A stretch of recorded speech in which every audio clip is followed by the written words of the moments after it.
Standard 9th. Subject English. Chapter Hope is the thing with feathers. Welcome, children. Today we are going to read a beautiful poem named Hope is the Thing with Feathers, written by Emily Dickenson. Let's start reading the poem. Hope is the thing with feathers that perches in the soul and sings the tune without the words and never stops at all.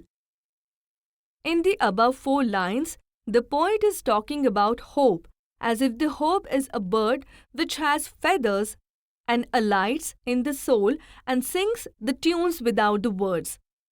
It never stops at all but keeps on singing and singing.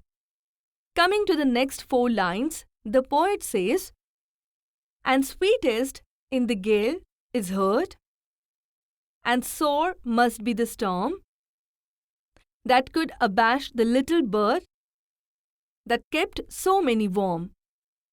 Here the poet says that very strong wind is blowing, but still the sweetest song is heard. If a storm could quiet this little bird, then it must have been very dangerous storm or a painful disaster. I have heard it in the chillest land and on the strangest sea, yet never in extremity. It asked a crumb of me. Here the poet says that even when the situation was worst and under most difficult circumstances, he had heard the sweetest voice of hope and never gave up.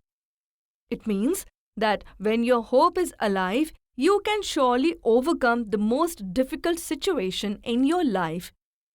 Hope is like a bird which keeps singing in all difficult situations and gives the listener an assurance that all is going to be well.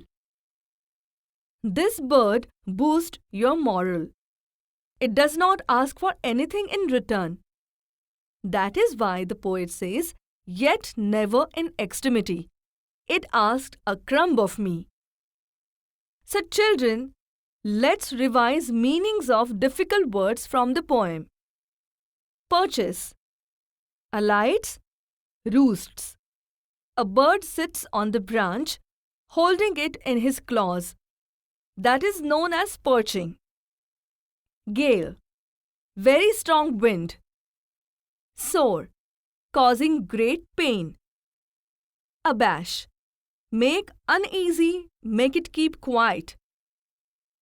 Chillest land, here it means the most difficult circumstances. Extremity, here it means the worst of the situations.